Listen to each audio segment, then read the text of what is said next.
சித்திர பூவிழி பாரம்மா சித்திடை மேலிந்ததேனம்மா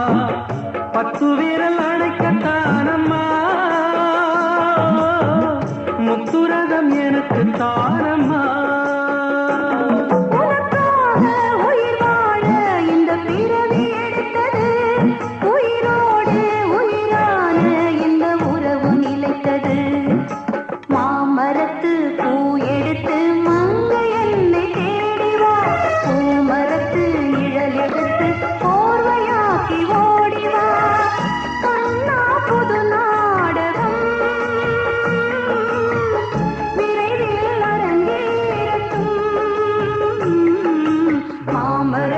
பூயெடுத்து மஞ்சம் ஒன்று போடலாம் பூமரத்து நிழல் எடுத்து போதையாக்கி மூடலாம்